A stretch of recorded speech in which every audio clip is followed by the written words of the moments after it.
Perdón.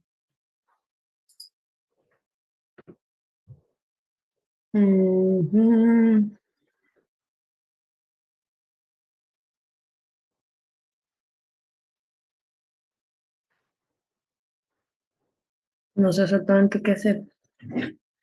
Ya se escucha. Silenciar. Creo que ya se está escuchando en YouTube.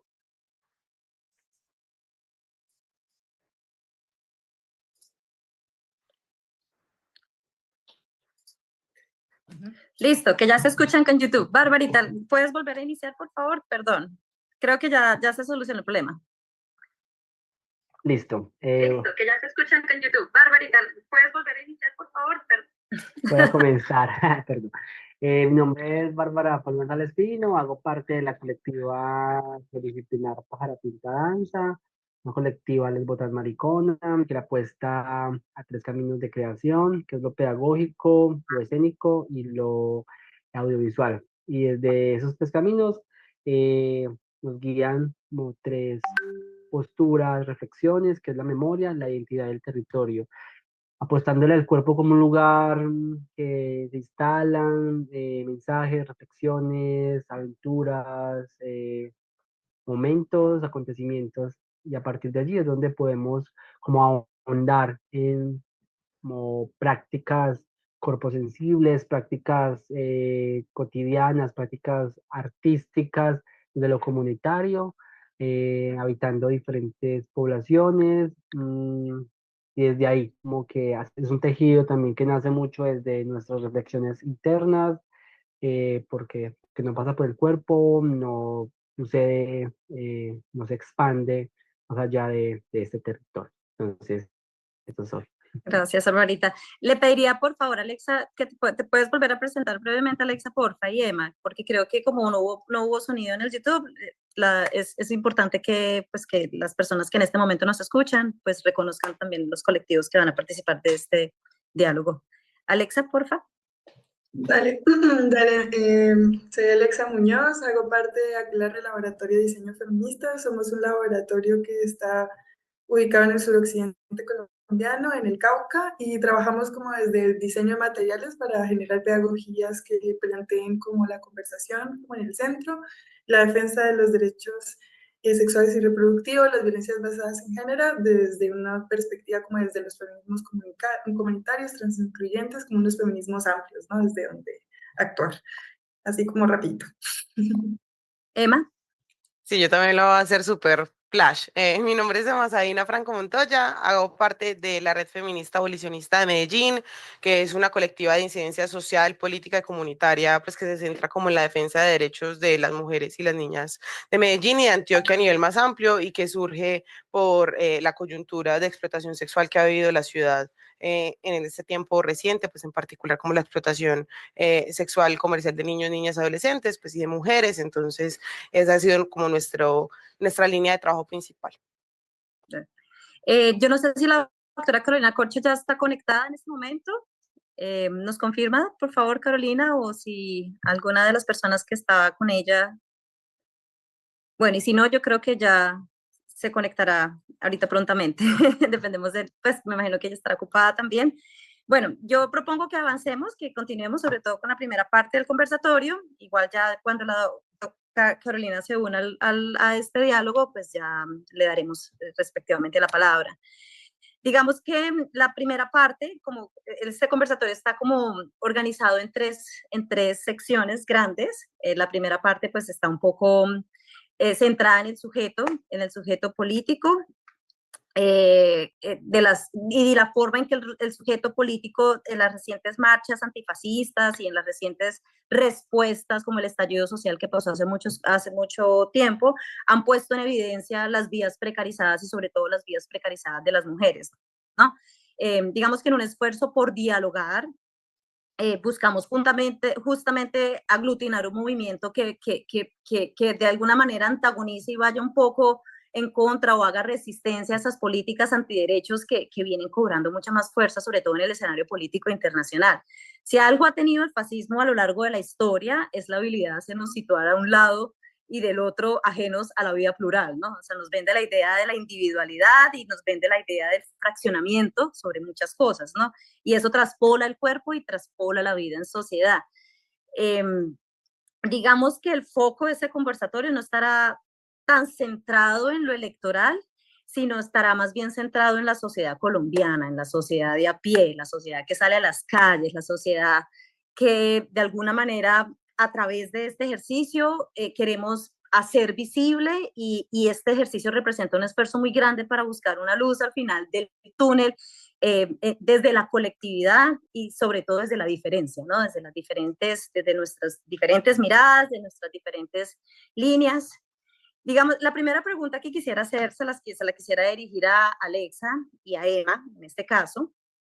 ¿Cómo las mujeres desde sus trabajos comunitarios han propuesto soluciones locales para los problemas centrales de sus comunidades, ya que ustedes han estado pues, en las calles técnicamente haciendo su rol y su activismo y todos estos mecanismos pedagógicos por los cuales despliegan acciones, alejándose como de esos enfoques colonialistas, por así decirlo, y positivos, asistencialistas muchas veces, porque cuando muchas veces aplicamos a proyectos, lo que esperan los proyectos o las personas que manejan los proyectos es que sea totalmente asistencial, ¿no?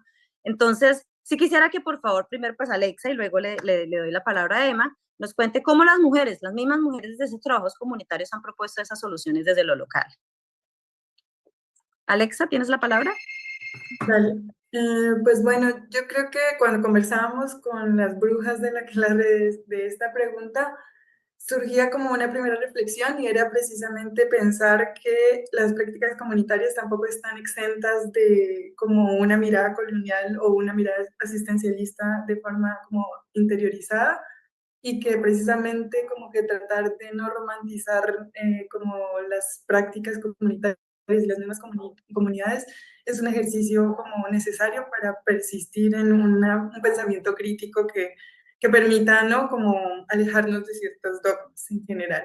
Entonces, pues efectivamente hay como unos ejercicios que como que nos cuesta como superar, pero en términos de las prácticas comunitarias hemos visto que hay una apuesta por la horizontalidad como un reto mismo, ¿no? Entendemos que es muy utópico pensar que todas las relaciones pueden ser horizontales, sería casi que ingenuo desconocer el poder que atraviesa como las relaciones de poder y que históricamente hemos sido como construidas y atravesadas por esos lugares, pero sí ha sido como un reto particular de aquelarre, cuestionar, por ejemplo, esta idea del saber experto que a veces se cultiva mucho como en ciertos espacios como en la academia, ¿no? Particularmente desde el diseño, como que a veces se ha pensado como un diseño experto que no valida a las personas con las que interlocuta, como desde la paridad, desde el pensar que existen diferentes lugares desde donde el conocimiento emerge. Entonces, desde ahí para nosotros es así como una apuesta interesante como en términos de entender que la academia es un lugar de conocimiento como lo pueden ser los espacios comunitarios de los pueblos, por ejemplo, indígenas, de los pueblos afros, y que además todo esto está interconectado porque además no es como pensar particularmente en el Cauca que los movimientos sociales no están como conectados con la mirada del conocimiento académico, por ejemplo, sino que se entrecruzan. Esas prácticas digamos que las miradas locales también nos han llevado a pensar en herramientas que sean flexibles, que tengan un lenguaje como accesible. Nosotros le apostamos con un lenguaje como desde la gráfica y desde lo lúdico, que sea como muy, digamos, como que intente generar diálogos y que actúe como puentes. Y entonces esos lenguajes han sido como cosas que hemos ido modificando a lo largo de los años para entender cómo esas prácticas pueden ser un poco más vinculantes. Y definitivamente creo que también a lo largo de los años hemos aprendido que mirar el género no es suficiente y que es siempre necesario entender cómo este sistema de opresión está imbricado con otros. Entonces hacernos preguntas por la raza, por la clase, por lo étnico, ha sido fundamental, especialmente como en un departamento donde los movimientos sociales, digamos, étnicos y racializados han tenido tanta fuerza y han sentado precedentes nacionales e internacionales.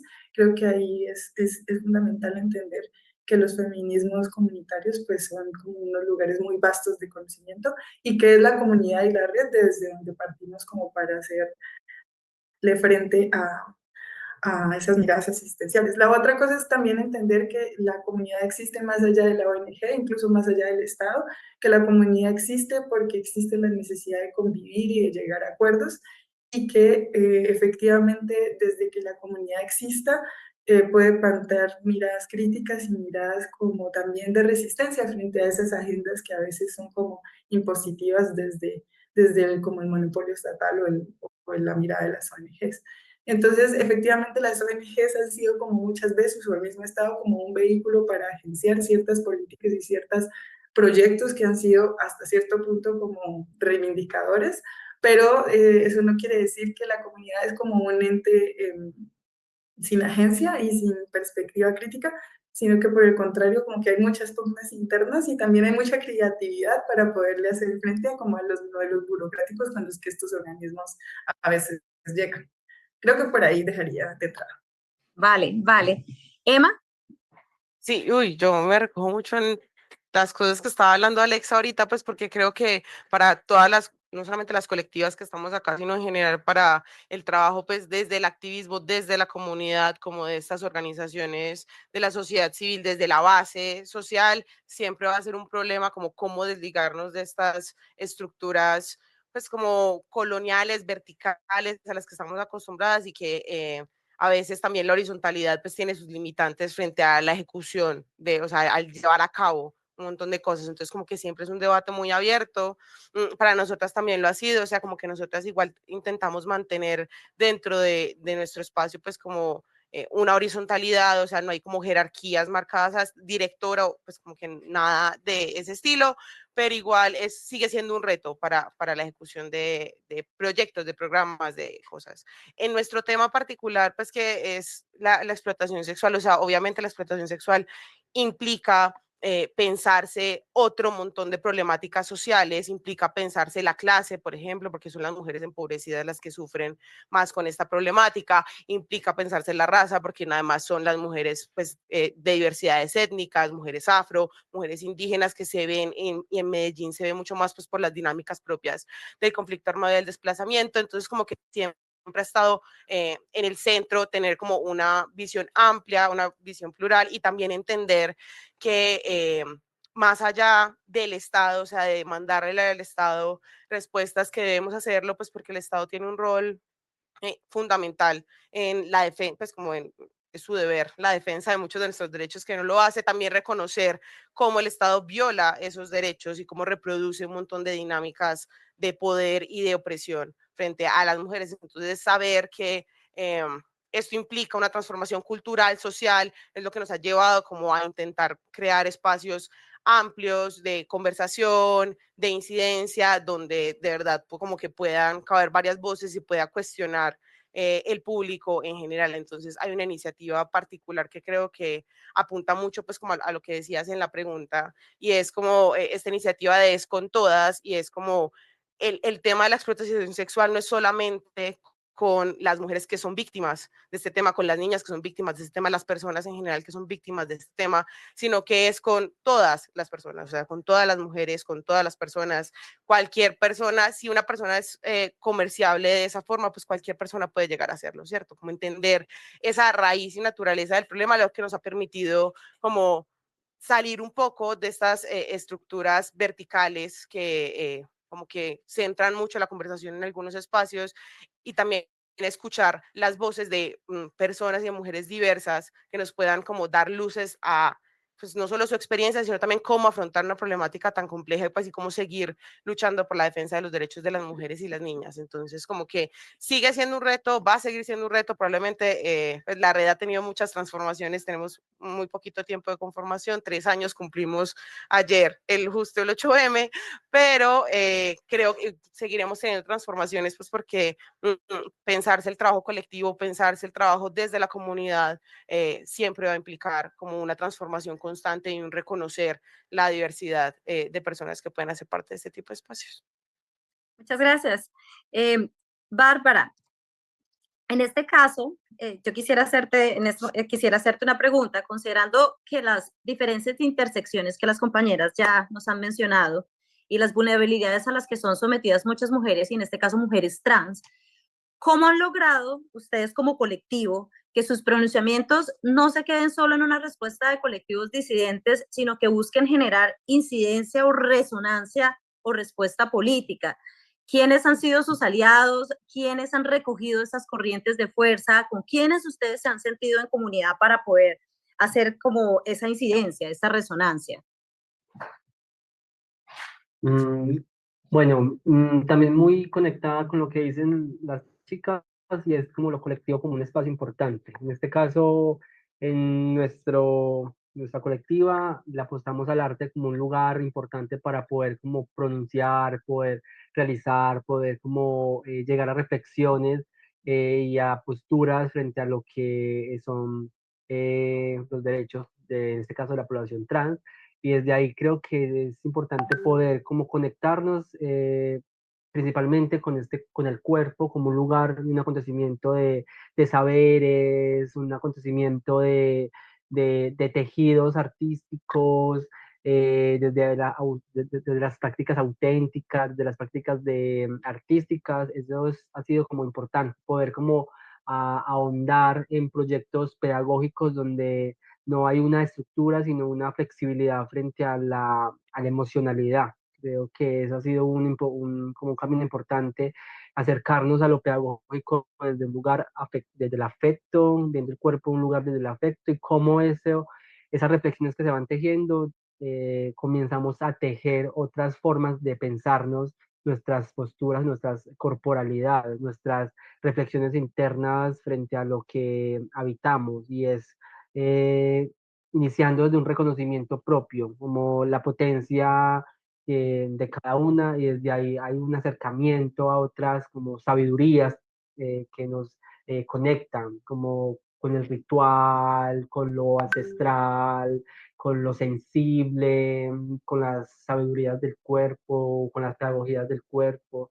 Ha sido como habitar también las calles de lugares como puntuales y estos lugares es de vernos en esta horizontalidad. A veces, claro, a veces se vuelve un poco difícil, pero apostarle a esto, vernos con amor, vernos con reconocimiento, nos lleva también a co-crear otras reflexiones sensibles frente a lo que le apostamos también a este mundo, ¿no? Apostarle a mundos posibles, apostarle al cuidado de la vida como una potencia importante y que no se quede solamente en un espacio interno, sino que cómo la fuerza colectiva, la fuerza de las sabidurías de cada una, podemos como ahondar en otras posturas y en otros liderazgos, como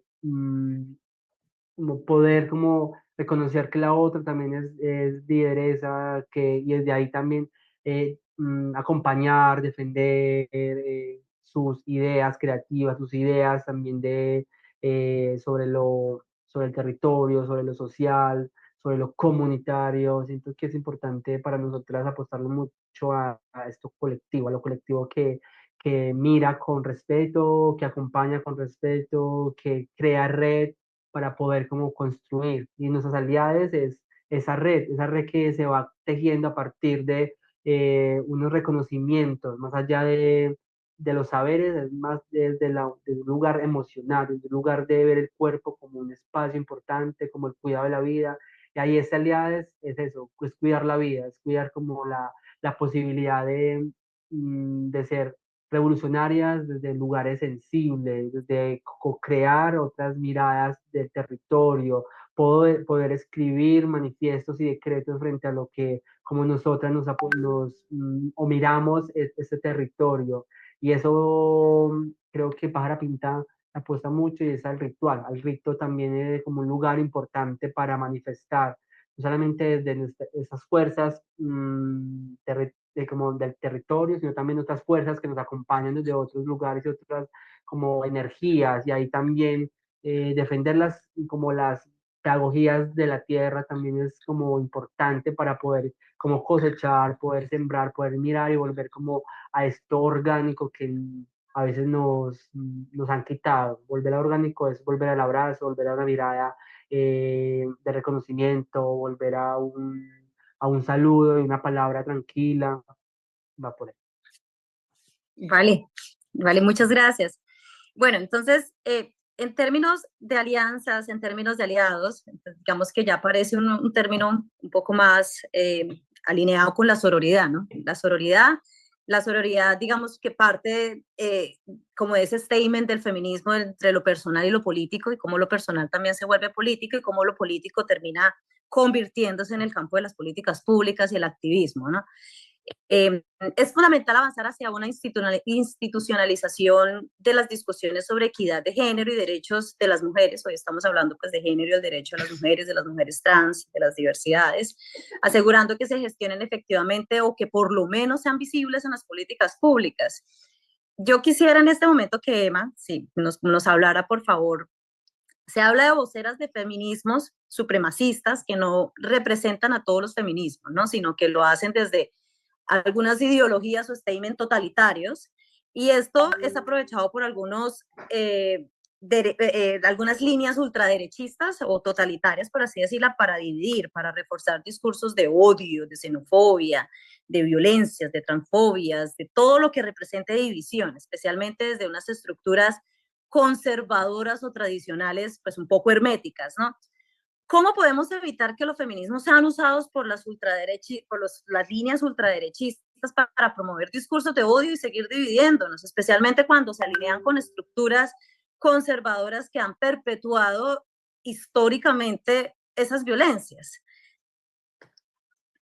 Es que pregunta tan difícil, ¿no? O sea, creo que más fácil me piden solucionar la paz mundial aquí que esa pregunta, pero pues igual intentar como darle un poco de respuesta. Yo creo que hay como varios factores. Uno, que está el poder y que retoma lo que decía Bárbara ahorita, el poder y también lo dijo Alexa en algún momento, el poder de la red, ¿no? O sea, como que nuestro nombre incluso viene de que somos una red de mujeres, y hablar de red implica hablar de pluralidad. Entonces, como que en esa pluralidad y en esa diversidad, pues que podemos encontrar, o sea, tenemos una causa común, ¿cierto? Como una lucha común, y entonces eso impide como la llegada de estos sectarismos, como por ese lado. Frente a como la instrumentalización que pueda traer la ultraderecha de ciertos discursos, pasa en todo el tiempo, en particular pues como con el feminismo, esta nueva ola de ultraderecha, que es una ultraderecha liberal distinta pues como al conservadorismo tradicional, o sea, incluso tienen muchas disputas internas y que se puede ver con personajes como Trump o Elon Musk. Yo creo que algo que marca la diferencia para evitar la instrumentalización de los discursos es el reconocer la raíz del problema, ¿cierto? Si nosotras vamos a la raíz de, por ejemplo, por qué se da la explotación sexual, por qué se dan estas opresiones hacia las mujeres, como en qué razón, o sea, entender cómo se da esta intersección entre clase, raza, género, ¿cierto? Como todos estos elementos hace que sea mucho más difícil para estos movimientos de ultraderecha, pues como cooptar los discursos, porque por su naturaleza van en contra pues como de lo que propone el feminismo, ¿cierto? O sea, el feminismo es una revolución para, digamos, acabar con la opresión de las mujeres, ¿cierto? Ahí ya luego va a hacer alianzas con otros movimientos sociales para lograr ese objetivo, ¿cierto? O sea, ya hablamos entonces de la interseccionalidad como un enfoque para entender el mundo, pero esa naturaleza del feminismo va en contravía de lo que propone la ultraderecha o el conservadurismo. Entonces, si retomamos eso, si recordamos, por ejemplo, que el 8M es el Día de la Mujer Trabajadora, por ejemplo, si recordamos el significado de pues como de estos símbolos, de estas fechas, nos va a llevar entonces como a que sea mucho más difícil a que la ultraderecha pues como que pueda cooptar estos espacios. Y algo que también hemos como logrado identificar pues en nuestro caso en Medellín, es que entender las particularidades del territorio es lo que implica pues como o lo que nos lleva a lograr como incidencia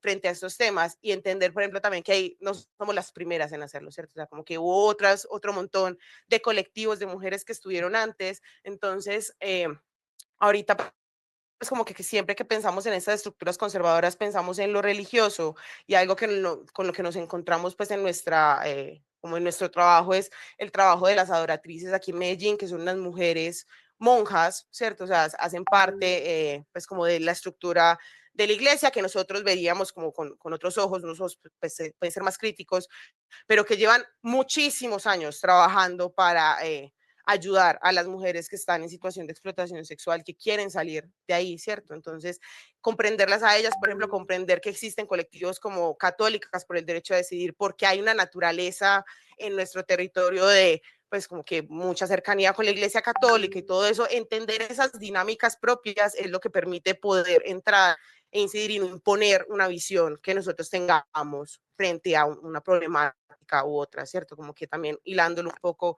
con la pregunta que hacías ahorita frente a cómo evadir estas como cuestiones coloniales dentro de la colectividad. Entonces creo que volviendo a la raíz de qué nos hace nombrarnos feministas, cómo entendemos pues como el movimiento, evita que la ultraderecha pueda cooptar los discursos, incluso teniendo pues como que queriendo mostrar cercanía con los discursos donde en realidad no la hay, ¿cierto? En realidad no le...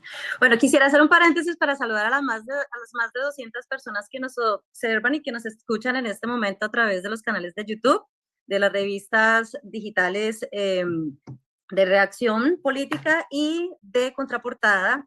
Este es un evento, pues como ya lo dijimos en un principio, pues cuando el sonido de pronto no estaba tan bueno. Este es un evento convocado por la organización People's Action Project, y nada, eso quería hacer ese paréntesis. Siguiendo de pronto con esta línea, o sea, con este conversatorio en donde estamos hablando de los retos, o sea, de los retos del feminismo y desde las colectividades que tanto Bárbara como Emma nos están refiriendo, el reto no es solo responder a unos ataques, pues que en este caso lo estamos llamando desde la derecha, la ultraderecha y estos nuevos órdenes políticos, sino cómo seguir impulsando las propuestas transformadoras que han caracterizado históricamente el feminismo y como movimiento cultural y como movimiento político y social, ¿no? También quisiera poner en este momento sobre la mesa que cuando una mujer decide romper con esas formas, sobre todo desde la disidencia, es intimidada, es sometida a un escarnio público, muchas veces incluso promovido por las mismas mujeres, ¿no? Porque pues eso viene también como de esos dogmas o de esas características coloniales de las que estábamos hablando.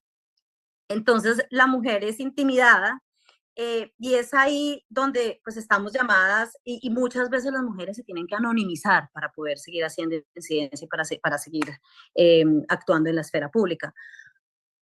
Emma y Bárbara, ¿cómo podemos salir de una agenda puramente reactiva y posicionar una narrativa transformadora, rompiendo con este anonimato que enfrentan las mujeres que deciden desafiar las normas establecidas, que tienen que esconderse? Por ejemplo, ahorita con todo el tema del acoso virtual, muchas mujeres incluso tienen que salir de las redes sociales porque ya, ya la violencia sistemática en contra de eso que ellas han sido voces y representan es demasiado y ya ponen incluso en riesgo sus propias vidas.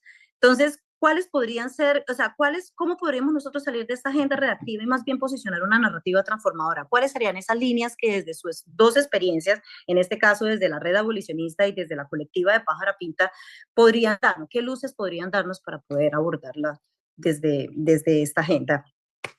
Salir de esta agenda reactiva. O sea, si Emma de pronto y luego Barbarita. Yo antes iba a decir que Bárbara primero para que no se escuchara tanto como mi voz todo el rato. Entonces, Bárbara, si quieres, y luego voy yo. Bueno, Bárbara. Listo.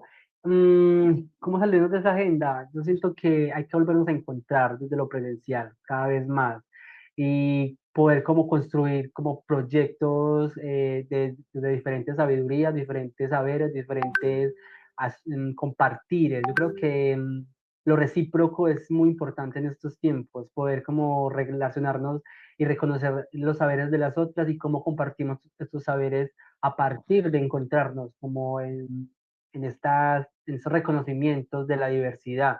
Siento que es importante como esa potencia para poder desde allí como apañarnos en estas como agendas violentas y que nos quieren siempre como ocultar nuestras formas de habitar la vida, de pensarnos, de sentirnos. Siento que hay que volver como a la energía también como de las sabidurías ancestrales. Siento que eso permite mucho otra relación con el ritual, como volver a encontrarnos a partir de eso, del ritual, a partir de esas sabidurías ancestrales, permite otra, como otra relación con eso que va construyendo, como poder construir desde la raíz, una raíz que parte desde unas posturas propias, ahí como sin miedo a poder conectarnos con esto que las ancestras nos han compartido durante miles de años y es como volver a defender y a sacar de flote como estas manifestaciones. Siento que eso permite mucho la relación del cuidado con la vida, de poder como conectarnos en la unidad con otras diversidades, poder eh, sentarnos a dialogar sobre los conflictos que hay, que nos separan para poder como llegar a acuerdos que nos conecten con eso, con el cuidado. Siento que esas prácticas del cuidado nos llevan a eso, a la unión, a poder permitir eh, como alzar proyectos que defiendan o que le apuesten a las prácticas artísticas de lo sensible, del cuerpo, de manifestaciones artísticas y políticas que lleven a habitar la calle, a que la gente pueda ver otros mensajes más allá de lo que muestran como estos medios y desde ahí siento que es muy pertinente. Se me viene otra y es como hacer pedagogías con niñas también. Siento que desde estas primeras infancias, desde ahí es muy importante poder construir otras emociones, poder construir otros imaginarios frente a lo que es el territorio, la vida, la identidad, el cuerpo, y estas pedagogías que tienen que ver con, yo lo nombro como pedagogías del corazonar, y eso es como, se permite como otras miradas con estas niñas. Siento que ahí hay que habitar como esta población para poder como ahondar desde lo co-creativo otras miradas, desde que volvamos a recuperar lo genuino, lo imaginativo, que volvamos a recuperarlo la conexión con la naturaleza, con entornos donde nos inviten a la co-creación, volver no sé, a los elementos como lugares pedagógicos.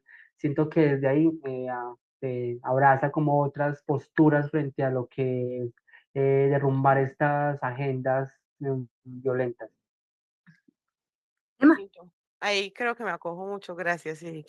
Yo me acojo en muchas de las cosas que dijo Bárbara, porque algo que siempre lleva como a este tener que ir al anonimato o a estas formas es la naturaleza de la virtualidad, ¿cierto? El feminismo es un movimiento demasiado plural en el que tienen que haber discusiones frente a posturas, frente a propuestas, frente al cómo hacer las cosas y que en 280 caracteres de un tweet no se van a poder dar esas conversaciones. O sea, la estructura misma de las redes sociales como que nos impide tener conversaciones profundas, cercanas, en las que haya un respeto por el otro, por la otra en particular, y que no se sigan como replicando estos discursos pues como odiantes, ¿cierto? Entonces creo que el retomar la presencialidad ha sido un elemento fundamental para poder pensarse estos espacios seguros en los que exista la conversación, la discusión, que desde la pluralidad se puedan construir muchas cosas. Entonces como que creo que por ese lado y también pues entonces nosotras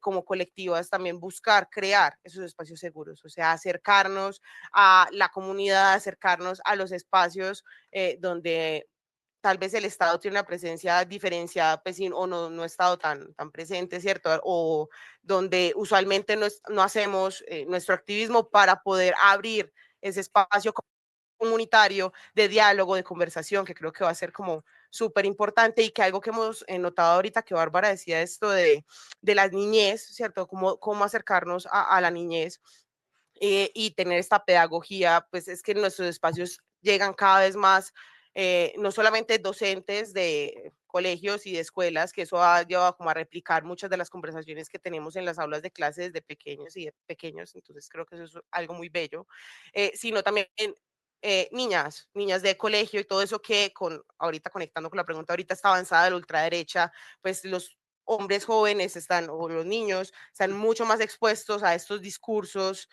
odiantes de la ultraderecha y que lo replican incluso sin conocer qué es lo que están replicando, ¿cierto? Entonces, si nosotras desde la colectividad logramos crear espacios seguros en los que se puedan dar estas conversaciones, espacios diversos en los que haya pues como distintas participaciones para lograr esa conversación, pues va a llegar también a sentir que estas niñas que se pueden sentir desprotegidas en algunos espacios por esta avanzada, pues se sientan acogidas otra vez y que volvamos pues como a esta esencia del feminismo que es como la sororidad y la hermandad como un espacio de resistencia también. Bueno, sí. Bueno, muchísimas gracias. Yo en este momento quiero saludar a Carolina Corcho, exministra de Salud, creo que ella ya nos está acompañando en este momento, médica, psiquiatra, presidente de la Corporación Latinoamericana Sur. Doctora, buenas noches. Buenas noches, Beatriz, Bárbara, Emma, ahí las estaba escuchando. Bienvenida a este conversatorio. Muchas gracias también por aceptar estar aquí. Pues la siguiente pregunta que quisiera en este momento que usted también nos apoyara en este diálogo. Colombia sigue siendo de alguna manera un territorio del deseo, ¿no? Y de la imaginación política que queremos y donde nos proyectamos. Digamos que lo que ha pasado recientemente en toda la esfera política internacional y también lo que está pasando pues en nuestro país, sí genera como una sensación de aridez y a veces deja como ese sabor o ese mal sabor de pocas oportunidades de expansión, ¿no? Donde los movimientos que ahorita ya referían las compañeras, creo que era Alexa, donde los movimientos indigenistas, donde todos los movimientos ligados a la ecología, a la maternidad, a las estructuras heteropatriarcal, no logran desligarse de la autonomía de los cuerpos mientras se cuestiona la idea constante y el concepto de comunidad y el cuidado colectivo. ¿Desde qué punto nos encontramos en Colombia respecto a estos movimientos, a la ecología, la maternidad, la lucha por la autonomía de los cuerpos, en medio de esta estructura heteropatriarcal que ya nos tiene? O sea, ¿cómo nos vemos en este momento en la esfera política y cómo podríamos nosotros visionarnos y visionar el futuro de estos movimientos para que finalmente tengan una incidencia en lo político?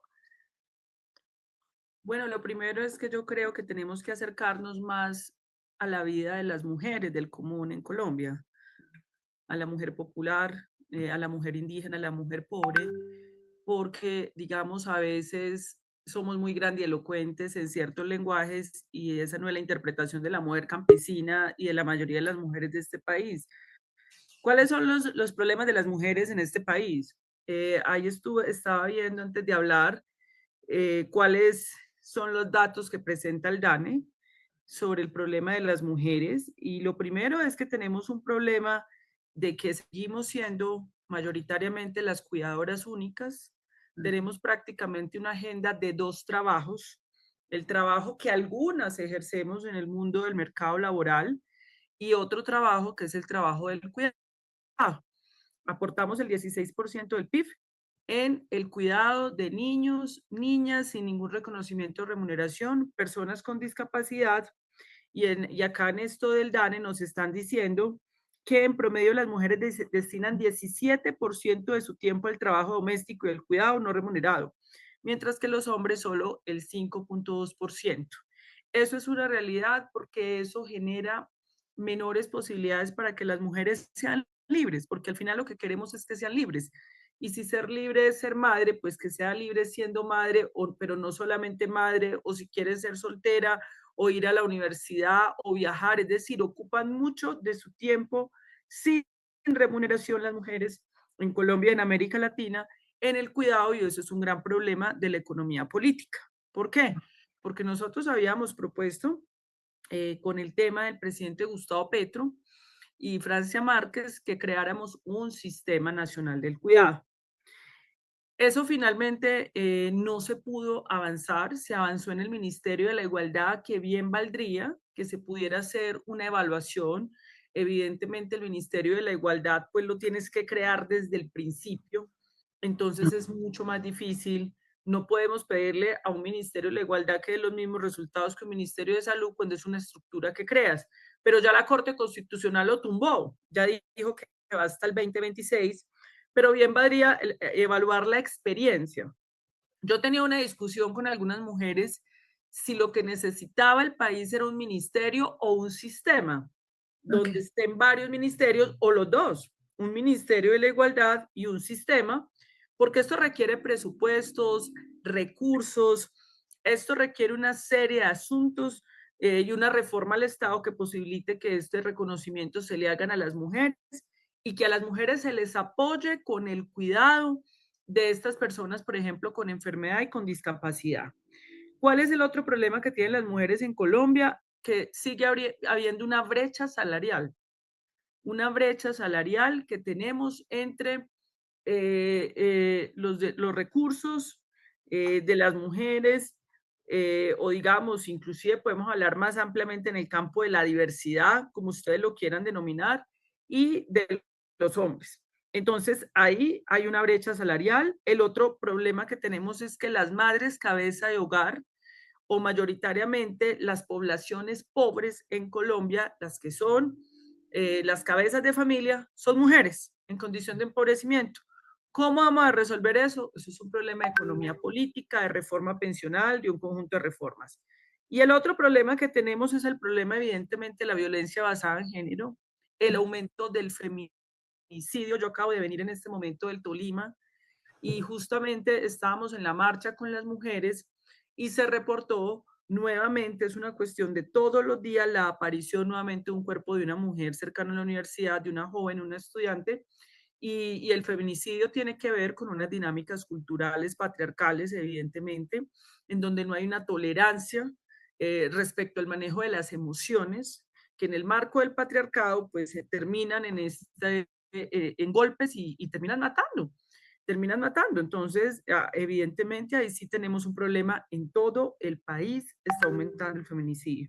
Entonces, yo lo abordaría, digamos, desde esas perspectivas, que es por lo menos lo que yo trato de conversar con las mujeres en los territorios, en este recorrido que hemos emprendido. Digamos que ahorita ya con este panorama que usted nos está dando, claramente pues encontramos unas situaciones que se evidencian en territorio, que tienen que ver y que reflejan las inequidades, ¿no? El sector salud es el segundo sector, es uno de los dos sectores que más recibimos, y ahí ya lo digo yo también como saludista, recibimos las inequidades y las consecuencias de esas inequidades porque después se ven reflejadas en la vida y en el buen vivir de la gente, ¿no? Y eso pues obviamente se ve reflejado en esos indicadores de morbimortalidad asociados al género, como usted misma nos los acaba de expresar. Pues ahí entra la mortalidad materna, entre los mismos feminicidios que usted acaba de reportar, el derecho al aborto, por ejemplo, y las barreras para poder acceder, lo que siguen existiendo todavía, con todo y lo que hemos avanzado nosotros en las demandas, desde el activismo, desde la exigencia en las calles, aún así siguen habiendo barreras. La mutilación genital femenina sigue siendo una realidad en algunos lugares. Digamos que todavía existen esos elementos desde la base. Acá tenemos los representantes de 3 colectivos que vienen trabajando desde hace muchos años, justamente desde lo comunitario, pero a veces queda sobre la mesa el sinsabor de que todo este accionar de la base, todo este accionar de estas mujeres no logra llegar a la esfera política. No sé, o sea, en este caso, ya contando con su presencia en este conversatorio, ¿usted cómo visiona, cómo podríamos nosotros disminuir esa brecha entre esta mirada y el trabajo que estos colectivos, por ejemplo, que hoy nos están acompañando, poder ponerlo sobre la mesa y poder finalmente materializarlo y hacerlo evidente, no solo creando una política pública o no solo creando pues los programas, sino viendo que se conviertan en acciones concretas, en acciones reales, porque no la logramos, o sea, seguimos exigiendo, pero aún así cuando ya llega hay como todo un aparato burocrático. ¿Qué falta de nosotras? ¿Cómo podríamos nosotras contribuirlo o desde dónde usted con su experiencia nos recomendaría o nos daría luces a nosotras, a las que estamos militando y las que estamos desde estas organizaciones y desde la base? Bueno, la reforma a la salud, por ejemplo, es una reforma que yo denominaría feminista. El hecho de que nosotros no pongamos ahí específicamente feminista, género, no quiere decir que no lo sea, porque otra de las inequidades que afecta a las mujeres es la tasa de mortalidad materna, que en Colombia es vergonzosa. Sí. Que una mujer se esté muriendo hoy en el contexto de tener un hijo y que se esté muriendo en el contexto de no poder ejercer su derecho a la interrupción voluntaria del embarazo, ambos hechos son inaceptables y ambos hechos tienen que ver con el sistema de salud, porque el sistema de salud discrimina y pone barreras de acceso a la que quiere hacer la interrupción involuntaria del embarazo, pero también a la que quiere tener su niño. Es una doble discriminación por doble vía. En ese sentido, por la vía de la reforma a la salud, nosotros buscamos impactar esa tasa de mortalidad materna a través de la atención primaria en salud y también las violencias basadas en género, porque la atención primaria en salud es un instrumento para detectar a esa mujer. Yo soy psiquiatra y en mi ejercicio de mi psiquiatría yo tengo formación como psicoterapeuta sistémica en familia y en pareja. Entonces, evidentemente, a mí me llega el caso de la mujer que está, digamos, en un contexto cultural de maltrato. ¿Cómo llevamos a esa mujer terapéuticamente? Esto ya es la escena y la esfera de mi consultorio particular y del hospital, para que esa mujer tome la decisión de romper esa relación cuando hay una dependencia económica, ojo, porque la mayoría de las veces hay una dependencia económica, en eso han servido mucho las casas de la mujer, los dispositivos que han puesto en Colombia, en Bogotá, pero es muy insuficiente porque son las mujeres que pueden acceder a esos dispositivos. Al acompañamiento terapéutico, un psicólogo, a un psiquiatra llegan escasamente. Todo eso lo tiene que, y además tú puedes detectar ahí cuando hay un riesgo de feminicidio, porque tú ya ves un tipo de relacionamiento, como decimos acá en nuestra tierra, tan tóxico, que uno dice, esto va a terminar en una agresión física, entonces dotamos, eso es lo que hacemos los psicoterapeutas a la mujer, de unas, digamos, de facilitarle ciertas decisiones y ciertas comprensiones del mundo para que ella pueda tomar esas decisiones autónomamente, pero a la vez hay problemas económicos serísimos, hay mujeres con una dependencia económica en los territorios excluidos que le impiden hacer esa ruptura con ese orden patriarcal y cultural, y eso sí pasa por inversión pública. Ayer estaba, por ejemplo, en una conferencia con representantes de la Cámara Mujeres y me puse a revisar el tema de la participación política de las mujeres. Y sí está demostrado en los estudios que se han publicado que cuando hay más mujeres en los parlamentos, hay mayores políticas públicas relacionadas con niños, niñas, mujeres y políticas sociales. Eso está demostrado. Eso ha pasado en el mundo, menos en Colombia, donde la Corte Constitucional siempre ha sido masculina. Y cuando entraron mujeres, fue cuando la Corte Constitucional retrocedió mucho más en derechos. Es más, frente al litigio de la interrupción voluntaria del embarazo, las que votaron en contra fueron las mujeres en la Corte Constitucional, para que tengamos pues también una idea de lo contradictorio. No es solo ser mujer, es cuáles son las ideas que van a defender esas mujeres en los ámbitos de lo público. Ahora bien, eso no quiere decir que no estemos de acuerdo con la paridad. La paridad hay que lograrla. La democracia tiene que ser paritaria e interseccional. Tiene que haber una participación de sectores étnicos, de mujeres paritaria, pero luego viene la discusión del contenido. Tenemos el 50% de las mujeres en las altas cortes, en el Congreso de la República, en el gobierno. Ahora sí entremos a discutir el contenido. ¿Qué vamos a defender desde ese 50% de mujeres? Y eso no está garantizado por el hecho de que sean mujeres, pero hay que permitir que las mujeres lleguen a esos ámbitos de poder, por supuesto, y eso son reformas políticas. Ahí tenemos un conjunto de propuestas sobre ese tema. Bueno, entonces, ahora quisiera que entráramos al tema de la participación de los hombres. El triunfo de Trump es el claro ejemplo de cómo estos machismos, estos neomachismos, son los que están alimentando de alguna manera el fascismo, ¿no? Todo el mundo creía que la candidatura de una mujer sería la clave para llegar al poder, pues en este caso de su contrincante, pues de la otra candidata, pero las tendencias en el planeta están mostrando que son las nuevas generaciones de hombres jóvenes cada vez más conservadores. O sea, 8 de cada 10 de los que votaron en Argentina, por ejemplo, por Javier Milei, fueron hombres jóvenes menores de 30 años, ¿cierto? Y son los hombres, aquí en Europa, por ejemplo, en Alemania, es evidente en las últimas elecciones, por ejemplo, que la mayoría de los hombres jóvenes menores de 25 años fueron los que votaron a la extrema derecha. O sea, y un escenario similar también se vio en las últimas elecciones en España.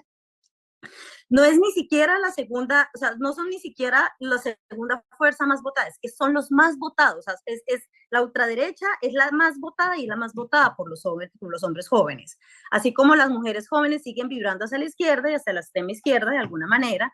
Lo cierto es que lo que ha reflejado es que en términos generacionales es como si las mujeres estuviéramos haciendo la tarea de hacer esta transmisión, pero pues ahí los hombres de nuestra generación de alguna manera nos ha faltado poder incidir también como en ese escenario, pues en esos cambios de lógica patriarcal. Eso no es un problema del feminismo, es un problema de los varones y del machismo y del patriarcado. Si los feminismos dialogaran con una forma de hacer política profundamente patriarcal, ¿qué consecuencias habría? Además, es clave entender cómo los hombres pueden ser aliados activos en la lucha por la igualdad de género, desafiando algunas normas pues, que ya han sido tradicionales y pues que a la larga están poniendo este escenario en la esfera política. Esta pregunta se la quisiera hacer a Emma. El feminismo, pues porque ahorita estábamos hablando de los retos, de dónde la fuerza y de dónde el organizativo también tiene la fuerza de plantar unos retos en términos de integración. ¿Desde qué lugares y con qué formas podríamos nosotros apostarle a esta integración? O sea, ¿qué tipo de feminismo podrían englobarnos en términos de lo que en Colombia llamamos juntanzas? Emma, tienes la palabra.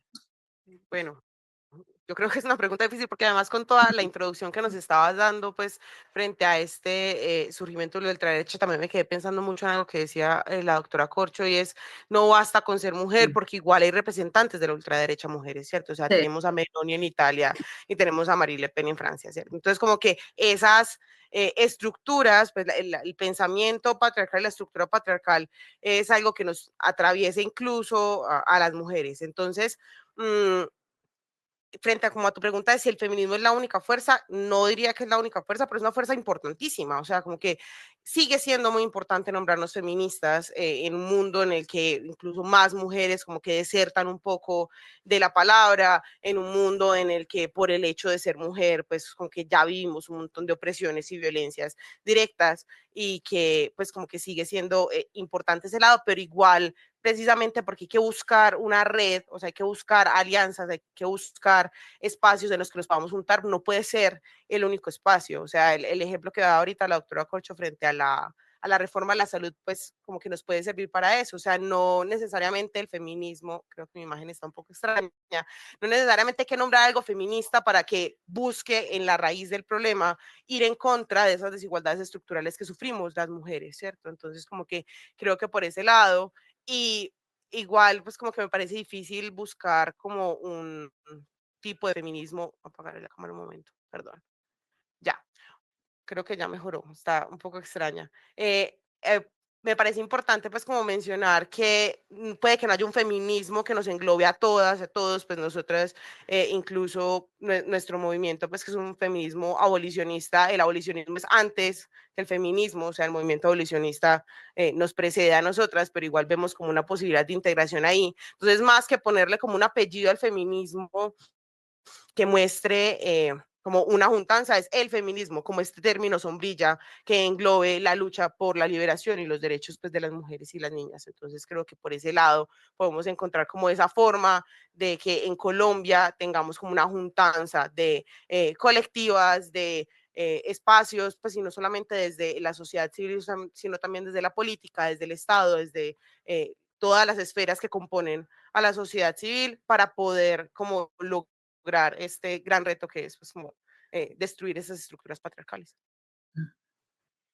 Alexa, en este sentido, pues siguiendo un poco la línea de la participación de los hombres, ¿cómo podríamos interpelar a los hombres de nuestra generación y entusiasmarlos? ¿O qué estrategias, digamos, desde la experiencia que ustedes han tenido en el trabajo comunitario, pues allá en el Cauca, cómo nuestra generación podría entusiasmarlos en un movimiento pues que abogue por la igualdad? O sea, y que de alguna manera les permita como renunciar a todos esos privilegios, pues que a la larga no les ha permitido hacer como ese relevo, al menos ese traspaso generacional, pues que es evidente y pues que sigue marcando esas diferencias entre los hombres y las mujeres pues en la esfera pública, en la esfera social, y pues que profundicen equidades. O sea, ¿cómo podríamos interpelar a los varones de nuestra generación y entusiasmarlos a que hagan parte, que se junten también a este movimiento?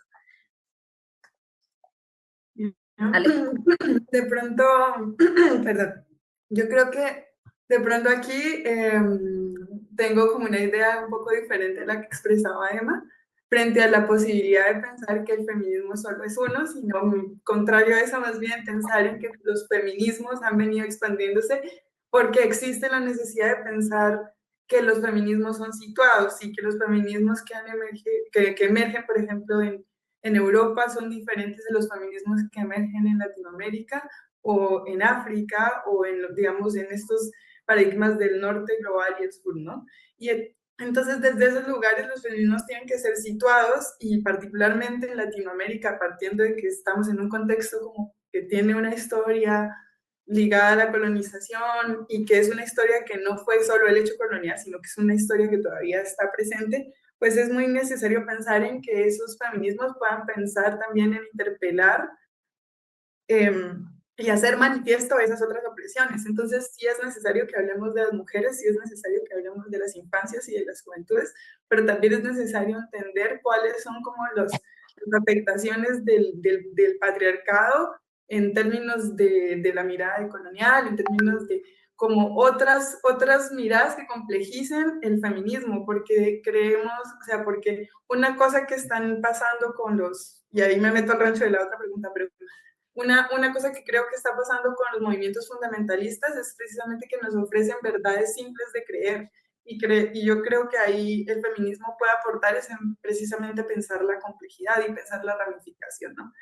Eso como en términos generales. Ya en términos muy particulares, desde donde se para Aquelarre, yo creo que nosotras desde el comienzo hemos hecho una apuesta por pensar la pedagogía como la herramienta principal, y esa es una forma de interpelar, pero pueden existir otras. Yo puedo interpelar a las otras personas, no solo a los hombres, sino en general a muchas personas que no se sienten parte de los feminismos, desde la pedagogía, pero también desde la transgresión, desde el distanciamiento, desde la invitación, o sea, como que hay muchas maneras de hacerlo. Nosotras planteamos el ejercicio desde los materiales educativos, porque también ese es el quehacer en el que nos formamos, pero también porque nos hemos dado cuenta que el taller, el juego y la lúdica son como lugares desde donde las personas entramos un poco menos armadas digamos, de prejuicios, y estamos un poco más dispuestas a entablar diálogos.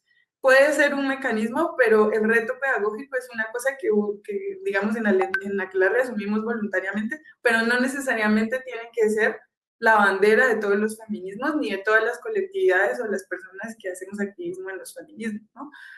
Vuelvo y reitero, ¿no? Existen muchas maneras de llamar la atención y de llamar también a convocar a las demás personas a que se unan o a que se alerten de los privilegios que están en disputa. Yo también creo que la respuesta frente a, digamos, como los movimientos conservadores, tiene que ver, y con que los hombres estén mucho más ligados a esos movimientos conservadores, tiene que ver como con la disputa que los feminismos han venido planteando frente al acceso a los derechos. Entonces es un poco normal que haya un coletazo conservador, y ahí yo creo que la apuesta es precisamente que los feminismos nos pensemos ampliamente en cómo somos más vinculantes y no cómo le jugamos a este juego de la polarización y de la política de las identidades, porque los contornos muy definidos hacen que yo no sienta que me pueda relacionar con las demás personas. Yo creo que por ahí. Doctora Carolina, siguiendo un poco en la línea de estos modelos alternativos de masculinidades y pensando un poco como en los retos que plantea el progresismo, ¿por qué el progresismo, que se supone que es un movimiento, que es toda una línea política que en este momento aboga por los derechos, y también Alexa lo estaba mencionando, pues en términos de derechos y abogar por eso como un statement principal? ¿Por qué el progresismo está fracasando en proponer modelos alternativos de masculinidades? ¿Por qué no logra interiorizarse dentro de un movimiento tan poderoso, pues que a la larga, desde que, por ejemplo, en el caso del presidente Gustavo Petro, él entró como desde la defensa de esos derechos, desde la defensa de esas diferencias, de esos derechos diferenciales. Ahí entraron los movimientos indigenistas, ahí entramos todos, pero nunca se aborda el tema de las masculinidades ni se proponen modelos alternativos.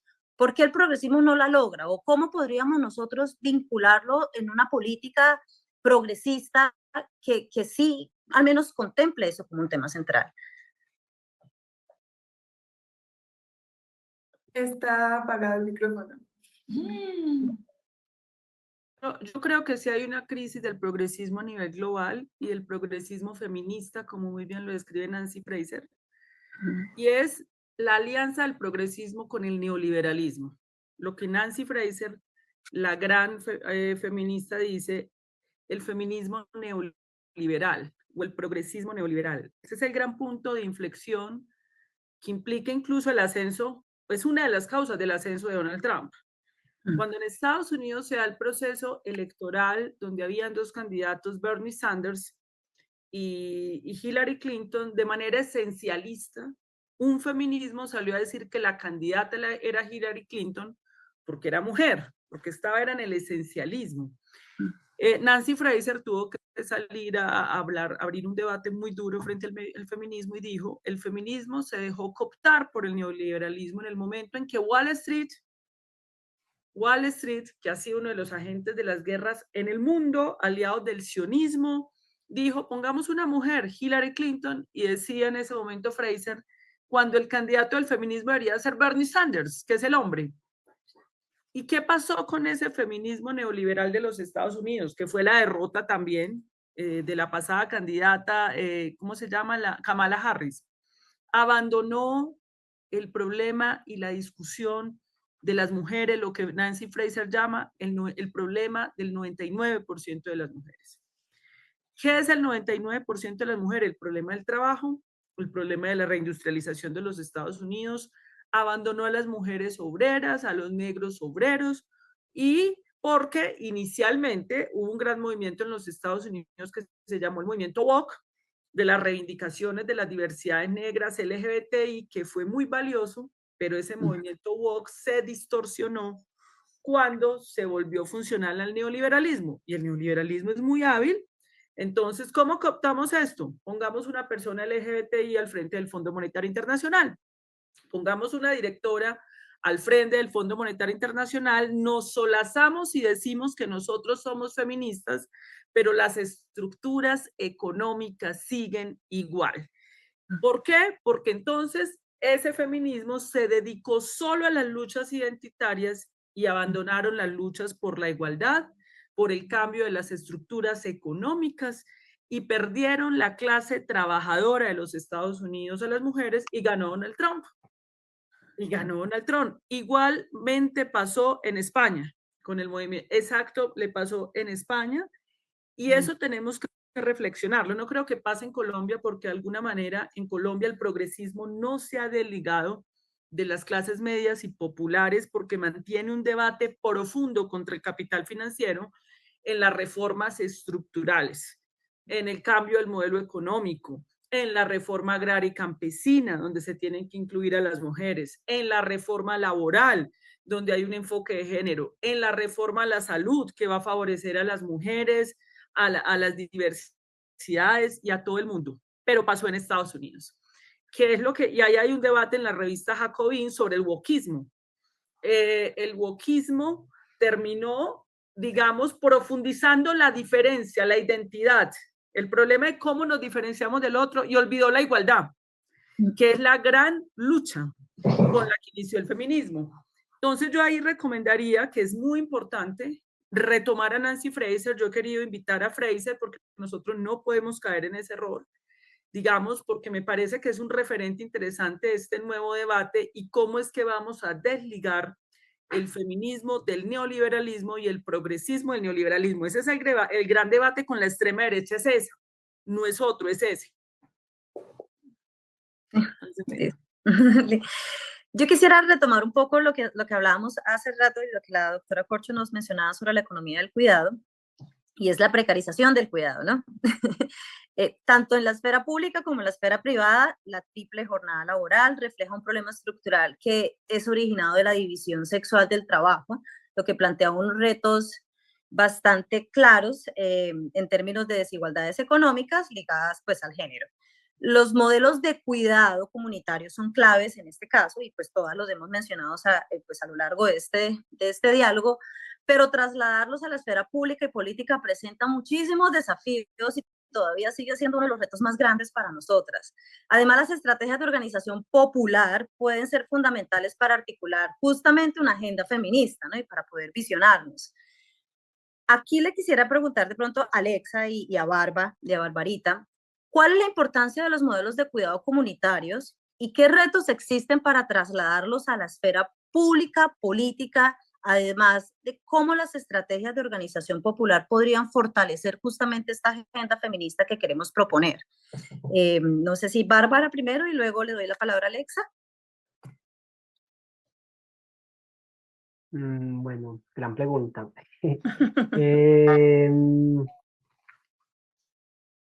Yo siento que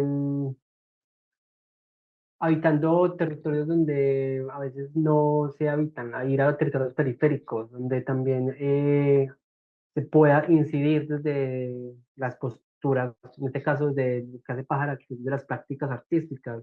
Siento que a veces estas relaciones con lo comunitario se quedan mucho en lugares muy centralizados y también a veces habitar otros territorios más profundos para poder también contemplar, poder reflexionar en colectiva frente a esto, creo que es muy vital en estas prácticas artísticas como puntuales. Esto que le dan las prácticas artísticas permiten también, como en este caso para pintar, nos ha permitido también poder ahondar como en estas posibilidades de la juntanza, como no dejar de como no dejarnos como de, de disponernos a juntarnos. A veces por las diferencias, por los conflictos, a veces estas juntanzas son muy fáciles de separarse. Y ahí siento que habitar lo comunitario desde eh, insistir que la juntanza, la red, es un acto de poder para poder construir otras maneras, es importante. Y ahí ahondar no solamente en las mujeres o en las personas trans, sino también en niños, niñas, adolescentes, también en adulto mayor y adulta mayor. Siento que también ahí poder como eh, quitarle esas responsabilidades también como a esto que es el cuidado como inmerso. Siento que hay que ir a diálogos puntuales frente a qué es el cuidado y cómo se cuida, no solamente hacia afuera, cómo me estoy cuidando yo, cómo está el autocuidado también es mío y cómo me potencio el autocuidado para generar otras salud en mí, otras salud mental, otras formas también de tener ahí como una relación directa con mi interior, si se puede nombrar así. Entonces ahí creo que es importante. Como antes de irnos a pensar el cuidado hacia afuera, es como un autocuidado, y cómo estoy cuidando mi cuerpo, cómo estoy reconociendo en cada momento mis cambios, mis formas de creerme, mis formas de pensar, mis formas de alimentarme, y que lo comunitario permite eso, permite poder convocar, y por eso, repito, como lo ritual nos ha permitido poder volver a eso que es el autocuidado, volver a reconocernos con todo esto que es el cuerpo tan maravilloso y que tiene para mí el cuerpo es un gran oráculo que permite un montón de posibilidades y escritos y mensajes. Es como volver a estas manifestaciones para que el autocuidado se potencie cada vez más y se pueda. Y cuando hay un autocuidado también hay una relación coherente frente a lo que es el cuidado hacia la afuera, como esos límites que también yo le pongo y se reflexiona a partir de cómo estoy cuidando y cómo me permito que me sostengan, también permitir que sostener, porque a veces nos quedamos mucho como en esa idea del sostener, como por ahondar en el cuidado como una práctica importante, pero también el cuidado tiene esa reciprocidad, también es como cómo me sostienen a mí, a veces cómo me apañan a mí en este espacio cuando tengo asuntos que resolver, cuando tengo miedos, cuando tengo como conflictos frente a diferentes momentos o lugares o asuntos. Entonces ahí siento que es importante como volver al autocuidado como un lugar importante para poder reconocer cómo estoy cuidando y hacia dónde también digo, no me corresponde este cuidado. También siento que es importante reconocer hasta dónde también debo cuidar para también tener una coherencia como con mi cuidado personal. Alexa. Sí, muy de acuerdo como con la mirada y los aportes de Bárbara, y yo creo que complementando esas ideas, pensábamos en Aquelarre como sobre esta idea de que no se puede universalizar como un sistema de cuidados, precisamente porque no en todos los lugares ni en todos los contextos se cuida igual y el cuidado tiene el mismo significado, los mismos signos. Entonces, ese creemos que puede ser como uno de los retos en términos de cómo pensar políticas estatales. Y es precisamente que tienen que ser un poco particularizadas, pero eso siempre ha sido un reto para el Estado, porque el Estado per se es una institución que en el afán de atender mayoritariamente pues, a las poblaciones, tiende a estandarizar, ¿no? Y estandarizar estos sistemas, pues precisamente pasa por alto como ciertas particularidades de comunidades que históricamente no son las más visibles o las que más tienen voz en los espacios de representatividad. Eso por un lado. Por otro lado, también como que consideramos que efectivamente el reto de reconocer el cuidado y de la distribución de los trabajos del cuidado pasa por entender que, por ejemplo, desde la mirada estatal se pueda priorizar de pronto en lo económico, pero lo económico no es la única manera de reconocer el trabajo del cuidado. Y ahí está precisamente otro de las grandes preguntas de entonces cómo pensar esas políticas públicas, porque efectivamente el trabajo y los trabajos del cuidado han sido como mecanismos de subsistencia y de supervivencia que las mismas comunidades han puesto en marcha precisamente cuando el Estado no ha estado tan presente o cuando el Estado ha sido el mismo ejecutor de violencias, ¿no? Entonces, como que ahí también hay una disputa de cómo entendemos los cuidados y efectivamente lo que para una institución puede ser cuidado, en una comunidad puede ser una imposición de unas reglas que estén en contra de las condiciones o de las culturas o de las formas en las que se ha convenido esa comunidad de resolver y de vivir, ¿no? En general. Entonces, por ahí como que veíamos como esos retos.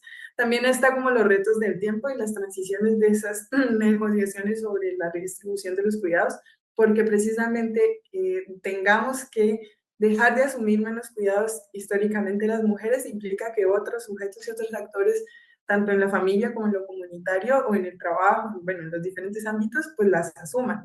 Y eso implica como un tiempo de reaprender a soltar y también de que los otros actores digamos, aprendan a tomar esas responsabilidades y entender el error como parte de esa transición, porque efectivamente esta idea de no todo el mundo cuida igual hace parte de entender como que la redistribución implica que las mujeres nos hagamos preguntas sobre, por ejemplo, los modelos de hiperproductividad en los que tenemos que responder en todo lado de forma como atenta y perfecta, y en realidad como que el cuidado pasa por precisamente no olvidarnos que esto siempre va a estar en red, pero que la red no está susceptible a no tener conflictos y que precisamente la redistribución del cuidado tampoco es la panacea ni la utopía, o sea, no representa que eso no vaya a estar cargado de pugnas de poder, ¿no? Porque el cuidado pues es difícil en general, ¿no? Es como un asunto de afectos, pero también de desgastes y de reaprender constantemente lo que implica. Entonces, es como que esos eran como los retos que veíamos en términos de cómo se puede pensar eso en términos de políticas públicas. Bueno, compañeras, ya casi vamos a empezar, ya vamos a dar el cierre a este conversatorio. Les quiero invitar finalmente, de pronto de una manera muy breve, que cada una haga una invitación, porque finalmente lo que nos convocó a este diálogo hoy fueron los desafíos del movimiento feminista para Colombia. Yo quiero traer un poco a este diálogo lo sucedido hace unas semanas en uno de los consejos de ministros, donde la exministra de Medio Ambiente, digamos que finalmente por exponer sus posturas feministas, digamos, pues no por exponerlo, pero digamos que eso sí de alguna manera dejó sobre sobre la mesa la discusión en términos de coherencia entre la mujer en la participación política y el feminismo y los costos que muchas veces tener una postura de estas nos recae o los costos que tenemos que pagar para defender nuestras mismas posturas en estos espacios políticos, ¿no? Por ejemplo, a ella le costó pues, claramente renunciar. ¿Es realmente útil o tiene sentido alejarnos de esos espacios? Deberíamos de una manera un poco más mediática continuarlo. ¿Cuál sería la invitación? ¿Nos alejamos de esos espacios o continuamos la lucha en esos espacios? Y más importante aún, ¿cómo asegurarnos que las feministas que están en el poder puedan mantenerse allí y continuar impulsando cambios significativos? Le quisiera dar la palabra, pues en este caso, a la doctora Corcho, a Emma, a Bárbara, a Alexa, brevemente, ya en términos de invitación, cuál sería como en términos de los retos y los desafíos, ya para el cierre. Doctora, ¿tiene la palabra? ¿Repites, por favor, la pregunta que no la comprendí? ¿Cómo asegurarnos que las feministas que están en el poder puedan mantenerse allí y continuar impulsando los cambios significativos? Vale la pena que sigamos involucradas en estos espacios porque, por ejemplo, a muchas de nosotras, las que hemos decidido, o a muchas de las mujeres feministas que han decidido ser parte de esa esfera política, mantener estas posturas y hacer una lucha de esas posturas nos ha costado incluso renunciar a esos espacios, ¿no? Ya sea por todo el hostigamiento que recibimos, por todas las violencias que recibimos. ¿Cuál será la invitación en términos de esa participación? ¿Cómo podríamos asegurarnos continuar? ¿Vale la pena que continuemos en esos espacios o vale la pena crear unos espacios diferentes? El sentido común contemporáneo es patriarcal. La cultura es en el hospital donde yo trabajo, en el mundo médico, ahí hay unas imposiciones patriarcales muy duras.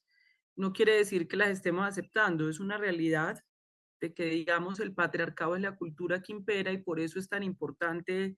El gran debate y la revolución del feminismo es impugnar esa cultura. Lo que pasa es que si tú te tienes que salir de los escenarios donde lo que está, digamos, en el sentido común es el patriarcado, pues te tienes que ir del planeta Tierra. Es muy difícil. Yo me tendría que renunciar al hospital. Yo creo que hay que estar en esos escenarios haciendo la transformación cultural, planteando el debate, planteando la discusión en todos los escenarios, porque la discusión es en todos los ámbitos. La discusión es cultural y lo cultural es estructural, es económica y política. Y en ese sentido hay que estar en los distintos escenarios para poder plantear la transformación que queremos. Emma. Sí, yo ahí me uno mucho a lo que está diciendo la doctora Corcho. La verdad, se me sale no solamente como nuestro espacio, como un espacio de incidencia política, social y comunitaria, o sea, no podemos desligarnos del rol del Estado, de los espacios del Estado, y que a pesar de que nosotros como colectiva no buscamos la participación electoral, pues nos parece fundamental que mujeres hagan parte de ese espacio, no solamente mujeres, sino mujeres feministas, ¿cierto? O sea, que puedan seguir llevando estas disputas que pues apuntan como a la solución de problemas estructurales, que es el Estado el que tiene también las herramientas para hacerlo. O sea, por más que nosotros recibamos recursos de cooperación internacional o de nuestras colectas, de nuestro trabajo comunitario, pues igual quien tiene las herramientas para lograr muchas de esas transformaciones estructurales es el Estado. Entonces, como que desligarnos de ese espacio creo que es muy difícil, y lo que hay que buscar es que sea un espacio pues que esté habitado por más mujeres y que además en ese sentido pues que tenga una paridad verdadera, ¿cierto? Ahorita que mencionaban pues a Nancy Fraser, es la búsqueda de la paridad también en dar las condiciones para que las mujeres que participen en ese espacio no sean las mismas mujeres de siempre que han tenido acceso a ciertos espacios, a cierto capital cultural, sino democratizar pues como la educación, la salud, o sea, como todos estos aspectos que nos como competen a la persona para lograr de verdad llegar como y que se sigan manteniendo como estos debates importantes desde el feminismo, ¿cierto? O sea, como que no podemos desligarnos, y en ese sentido pues igual nos toca buscar que esas desigualdades estructurales pues se tumben para poder que las mujeres que llegan a estos espacios no sean las mujeres que en nuestro caso el colombiano pues sigan reproduciendo como estas dinámicas patriarcales y también incluso opresivas con la mayoría de las comunidades o con las luchas que tenemos de las personas que estamos aquí, pues como en este espacio. Bárbara. Yo siento que hay que seguir apostándole. Ya como nuestras colectivas ya son unas apuestas también de una construcción colectiva frente a lo que estamos como proponiendo desde nuevas agencias y agendas también en el territorio. Entonces, el feminismo también hay que seguir como escribiéndolo y poder reconocer que las mujeres trans, las personas trans, las personas no binarias también hacen parte de este movimiento y no es una separación, creo que cada vez es una unión y una conexión que permite ahondar como en otras reflexiones en este camino del territorio. Siento que es importante seguir desde las pedagogías y desde las pedagogías del afecto, las pedagogías de prácticas artísticas, seguir apostándole a, a estas como redes de juntanzas y siento que desde ahí podemos seguir como co-creando nuevos mundos posibles y desde ahí. Alexa. Pues yo creo que de acuerdo con que tenemos que seguir estando, pero también en disputa con que el Estado es el único lugar de poder que nos debemos como de que nos debemos como pelear y el único que queremos habitar.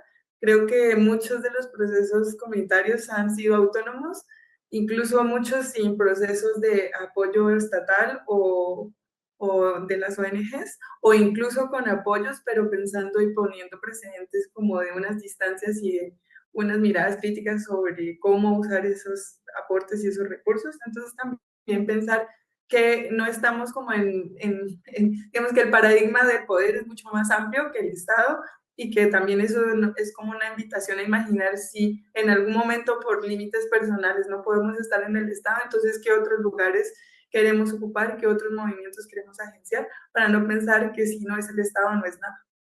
Y ya. Bueno, pues muchísimas gracias. Ya como cierre, pues en conmemoración del Día Internacional de la Mujer, todas las luchas nos han antecedido, solo me resta decir que hay un horizonte siempre en disputa, hay un horizonte siempre en construcción, cómo es importante que de alguna manera podamos pensar en cómo traspolar todo este accionar y todo esto que nosotros hemos discutido hoy pues al escenario de las políticas públicas, que reivindiquen algo central y poder recuperar también desde lo que ustedes han expresado hoy, la calle como un espacio político y lo cotidiano como un espacio de resistencia, ¿no? Creería que también sería como uno de los aportes de cierre, sobre todo pensar en la posibilidad de organizarnos alrededor del cuidado colectivo para torcer el rumbo y para poder fijar unos nuevos rumbos inclusivos. Creo que ya con esto damos cierre, se nos acabó el tiempo, exactamente 1 hora y media desde que arrancamos. Muchísimas gracias, ha sido un honor grandísimo, grandísimo ser parte de este conversatorio, de escuchar a estos colectivos, escuchar estos procesos tan importantes y de verdad les quiero agradecer, le quiero agradecer en este momento a la organización People Action Project, quien convocó, quien facilitó, a Luz Acevedo, quien está detrás de toda esta iniciativa, quien nos facilitó y nos puso hoy en juntanza, en colaboración también con Contraportada, Revista Digital, con Reacción, y por supuesto los colectivos acá presentes, Aquelarre, Laboratorio Feminista, a la Red Abolicionista de Medellín, a la Corporación Pájara Pinta y a la doctora Carolina Corcho. Un aplauso para todas nosotras. Esta es la conmemoración del Día Internacional de la Mujer. Muchas gracias, compañeras. Un abrazo grande. Les abrazamos desde acá, desde Glasgow, las que estamos acá presentes. Hasta luego. Muchas gracias.